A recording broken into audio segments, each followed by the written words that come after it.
বিটিআৰত নিৰ্বাচনৰ গৰম বতাহ বলিবলৈ লৈছে।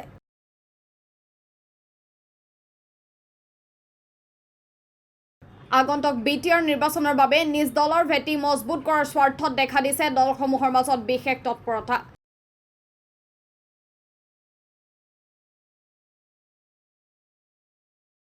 আগন্তুক বিটিআৰ নিৰ্বাচনত বিটিআৰ দখলৰ বাবে যুদ্ধকালীনভাৱে প্ৰস্তুতি চলাইছে বিপিএফে।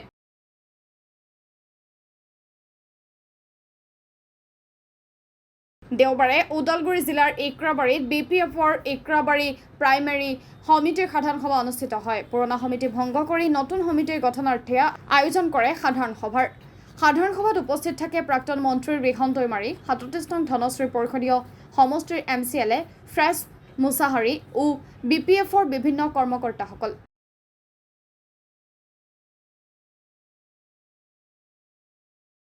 আগন্তুক বিটিআৰ নিৰ্বাচনত বিপিএফে একক সংখ্যাগৰিষ্ঠতাৰে চৰকাৰ গঠন কৰিব বুলি বিপিএফৰ নেতা প্ৰাক্তন মন্ত্ৰী ৰিহন দৈমাৰীয়ে দৃঢ় বিশ্বাসেৰে ৰাইজক অৱগত কৰে। আনফালে প্ৰাক্তন মন্ত্ৰী ৰিহন দৈমাৰীয়ে UPPL দলত যোগদান কৰাৰ প্ৰসংগতো স্পষ্টীকৰণ দিয়ে।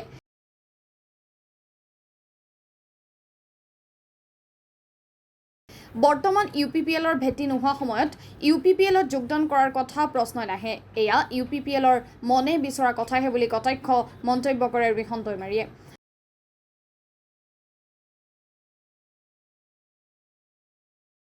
সাধাৰণ সভাত বিভিন্ন সংগঠনৰ পৰা বিপিএফত যোগদান কৰে। এইবাৰ বিটিআৰ নিৰ্বাচনত হাগ্ৰামাৰ নেতৃত্বাধীন বিপিএফ চৰকাৰ হ'ব বুলি ৰাইজক কথা দিয়ে।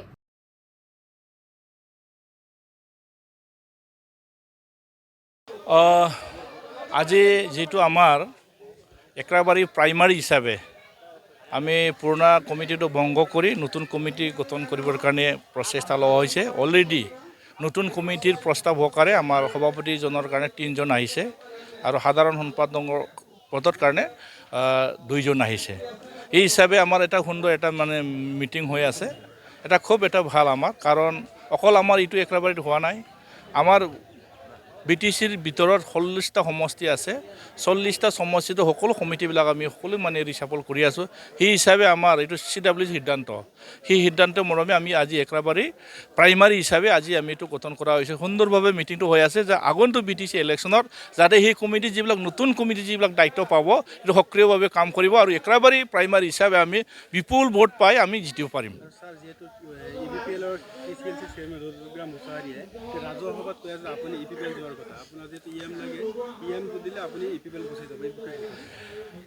ইয়াৰ বিষয়ে মই একো নকম। তেখেতে কি ভাবিছে কি ভাবা নাই তেখেতসকলৰ কথা, হয়তো সপোন দেখি আছে চাগে, কাৰণ মোক লৈ কিবা সপোন দেখিছে তেখেতসকলে জানিব। কাৰণ আমি বিপিএফৰ এজন প্ৰতিনিধি হিচাপে যি ধৰণৰ এক্ৰাবাৰী অঞ্চল বা আমাৰ ধনশিৰি সমষ্টিৰ ৰাইজে মোক যি ধৰণৰ ভোট দি জিতাই দিছে, ইয়াতে বুজা যায় যে আমাক বৰ্তমান সকলো মানে ধনশিৰি সমষ্টিৰ ৰাইজে যথেষ্ট আমাৰ বিপিএফৰ প্ৰতি মৰম, বিপিএফৰ প্ৰতি এটা আস্থা আছে আৰু ইয়াত কোনো বিপিএফৰ বাদ দি মই যোৱাৰ কোনো কথা নাহে। ইয়াৰ কাৰণে ৰুজুগ্ৰাম মুছাহাৰী বৰ্তমান মানে আমাৰ ধনশিৰি সমষ্টিৰ TLC চেয়াৰমেন, তেখেতে কি ভাবিছে আমি নাজানো। তেখেতসকলে এটা হতভংগ হৈ আছে, কাৰণ গম পাইছে তেখেতসকলে কি কৰিব কি নকৰিম আৰু আহি থকা দিনত তেখেতসকলে জিতিব পাৰিম না নাই, তেখেতসকলৰ মানে মনত ভয় ভাৱ, যাৰ কাৰণে এইবিলাক কথা মানে উবল টুবল কথাবিলাক বকি আছে। ইয়াতে বুজা যায় যে তেখেতসকলে আজিৰ ডেটত অলৰেডি চাৰেণ্ডাৰ হোৱাটো আমি দেখিছোঁ। কাৰণ যদি নিজৰ যদি বিটিটো যদি ঠিক থাকিলে হয়, অন্য দলৰ পৰা তেখেতসকলে অহাৰ কথাটো নক'লে হয়। কাৰণ তেখেতসকলে এতিয়া বিটিটো ভংগ হৈছে, ৰাইজে তেখেতৰ ওপৰত আস্থা নোহোৱা হৈছে, তেখেতসকলৰ কথাৰ ভেলু নাই, ইয়াতে বুজা যায়। ইয়াৰ কাৰণে মই তেখেতৰ কথাত মই উত্তৰ দিবলৈ ইচ্ছা নাই। এইটো হাই কামানে ক'ব, ইয়াৰ বিষয়ত মই একো মতামত নক'ম। আমি কাম কৰিব লগাখিনি আমি কৰি আছোঁ। আমি এইটোৱে জানো যে আহি থকা দিনত 25ত বিপিএফে চৰকাৰ গঠন কৰিব। আমি কাৰো সহায় নোলোৱাকৈ একপক্ষীয়ভাৱে যিমান সংখ্যা লাগে চৰকাৰ গঠন কৰিবৰ কাৰণে সেইখিনি সংখ্যাটো আমি 25ত নিশ্চয় আমি পাম। ইয়াৰ কাৰণে আমি প্ৰস্তুতি কৰি আছোঁ আৰু কাম কৰি আছোঁ। এইটো ৰাইজে বিচাৰ কৰিব, তেখেতসকলে ক'লে নহ'ব। 17 বছৰত বিপিএফে কি কৰিছে কি কৰা নাই মানে আমাক কুৱেশ্যন কৰাৰ আগত তেখেতসকলে নিজে কুৱেশ্যন কৰি লওক।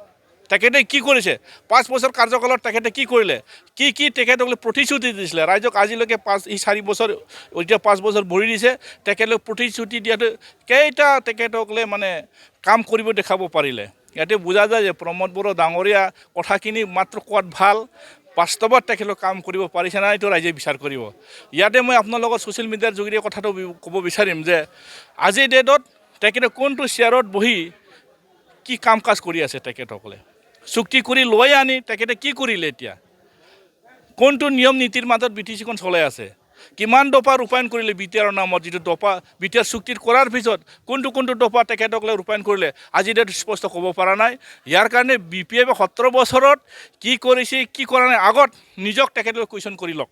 BPF যথেষ্ট কাম কৰিছে, ৰাইজে যথেষ্ট জানে, ৰাস্তা ঘাটৰ পৰা শিক্ষা অনুষ্ঠানৰ পৰা স্বাস্থ্য কেন্দ্ৰৰ পৰা চাকৰি বাকৰি পালৰ পৰা যিমান মানে BTCৰ ট্ৰেন্সফাৰ ছাবজেক্ট হিচাপে 40টা ডিপাৰ্টমেণ্ট যিটো দিছে 40টা ডিপাৰ্টমেণ্ট যিটো সুন্দৰভাৱে আমাৰ হাগ্ৰামা মহিলা ডাঙৰীয়াৰ নেতৃত্বত BPF চৰকাৰ যি ধৰণৰ সুন্দৰভাৱে চৰকাৰ চলিছে ৰাইজে সন্তুষ্ট হৈছে।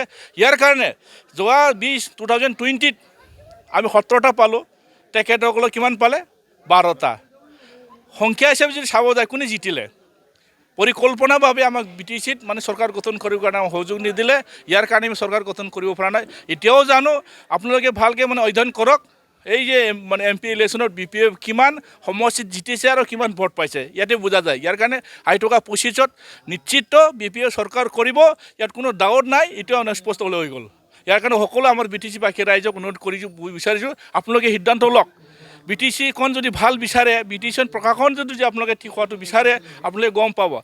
বৰ্তমান UPPL চৰকাৰে এই 5 বছৰ মানে এতিয়া ভৰি দিব আৰু 4 বছৰ কাৰ্যকালত এই মানে 2023-24 বাজেটত কিমান টকা খৰচা কৰি পৰিলে কিমান টকা ঘূৰি গ'ল ইয়াতে বুজা যায় যে তেখেতসকলে ভাল কাম কৰিছে না বেয়া কাম কৰিছে। সঁচাকৈ যদি তেখেতসকলে ভাল কাম কৰিছে পইচা কিয় ঘূৰি যাব? কাম কৰিলে পইচা লাগিব হয় না নহয়? যদি উন্নয়ন হৈছে তেতিয়া পইচাটো ঘূৰি যোৱাৰ কথাই নাহে। ইয়াৰ কাৰণে তেখেতসকলক কৈছোঁ তেখেতসকলে বছৰত যিটো পুঁজি আহে বছৰত 800 কোটি টকা আহে, এইবাৰ পুঁজিটো বেছি বাঢ়িব লাগিছিলে মানে 10% আমাৰ বছৰত ইনহেঞ্চ হয়। ইয়াতে বুজা যায় তেখেতসকলে কাম কৰিব নোৱাৰাৰ কাৰণে তেখেতসকলে এইবাৰ 2024 আৰু 25ত মাত্ৰ 800 কোটি টকা 803 কোটি টকাহে আমি বাজেটত পাবলৈ সক্ষম হৈছে। ইয়াতে বুজা যায় যে তেখেতসকলে কাম কৰিব পৰা নাই। ইয়াৰ কাৰণে সকলো মানে ৰাইজে এইটো সিদ্ধান্ত লোৱাৰ সময় আহিছে 25ত নিশ্চিত হৈ থাকক আমাৰ BPF চৰকাৰ আহিব। Thank you. হয়, আমাৰ BPF দলৰ কেন্দ্ৰীয় কমিটিৰ সিদ্ধান্ত মতে আমাৰ সকলো কমিটিবিলাক হয় ভংগ কৰি ফেলে হয় নতুনকৈ কৰিব লাগে আৰু নহ'লে কোনোবা যদি কমিটি ভালকৈ কাম কৰি আছে তেওঁলোকক কণ্টিনিউ কৰিব দিব লাগে। সেই মৰ্মে আমি ওদালগুৰি জিলা কমিটি BPF দলে এটা সিদ্ধান্ত ল'লোঁ যে প্ৰাইমাৰী কমিটিবিলাক আমি আগষ্টৰ ভিতৰত সম্পূৰ্ণ কৰিব লাগে আৰু ব্লক কমিটিবিলাক ছেপ্টেম্বৰৰ ভিতৰত কৰিব লাগে আৰু আমাৰ জিলা কমিটি আমি অক্টোবৰৰ ভিতৰত সম্পূৰ্ণ কৰিব লাগে। সেই অনুযায়ী আজি আমাৰ আগষ্টৰ ভিতৰত নহ'ল, এই প্ৰথম সপ্তাহত ইক্ৰাবাৰী প্ৰাইমাৰী কমিটি গঠন কৰিলে। মই ভাবোঁ এই নতুন কমিটিয়ে ৰাইজৰ আস্থা ল'ব পাৰিব আৰু ভাল হ'ব মই আশা কৰিছোঁ। এনেও আমাৰ ইক্ৰাবাৰী প্ৰাইমাৰী কমিটিটো যথেষ্ট ভাল, ৰাইজে যথেষ্ট বিশ্বাস কৰে গ্ৰহণ কৰে, যাৰ কাৰণে নিৰ্বাচনবিলাকত আমি যথেষ্ট ভোট পাবৰ কাৰণে সক্ষম হওঁ। এইটোতো ইতিমধ্যে মই বিভিন্ন সংবাদ মাধ্যমত ইতিমধ্যে মই জনাইছোঁ কোনো পধ্যেই মই UPPL দলত যোগদান নকৰিম, কাৰণ UPPL দল শেষ হ'বলৈ গৈছে। অহা নিৰ্বাচনৰ পিছত তেওঁলোকে শেষ হ'বই, গতিকে শেষ হোৱা দলত মই কিয় যাম? গতিকে গ'লেতো মই আগত যাব পাৰিলেহেঁতেন। বিধানসভা নিৰ্বাচনৰ আগতেই মোক আমন্ত্ৰণ কৰিছিলে তেওঁলোকে, তথাপিও মই যোৱা নাই। মন্ত্ৰী মোক অফাৰ কৰিছিলে তথাপিও মই লোৱা নাই। গতিকে মোৰ এনেকুৱা ৰাজনৈতিক কিবাটো নাই, নিজৰ প্ৰিন্সিপালত মই চলি আছোঁ আৰু ভৱিষ্যতেও মই BPF দলতেই থাকিম। BPF দলত থাকিয়েই ৰাইজক সেৱা কৰি যাম।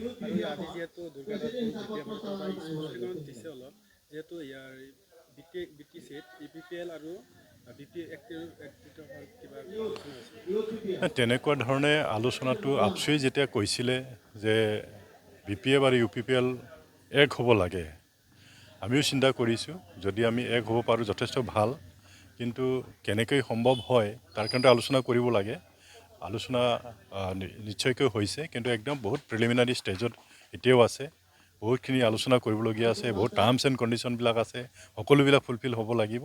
গতিকে একদম প্ৰাৰম্ভিক যিহেতু সেইটো এতিয়ালৈকে খুব বেছি ক'ব পৰা নাযায়।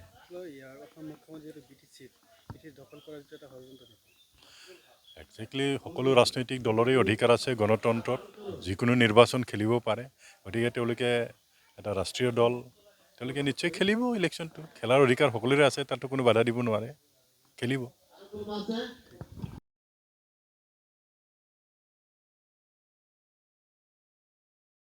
ৰৌতাৰ পৰা হুছেইন আহমেদৰ ৰিপৰ্ট টাইমছ মিডিয়া 24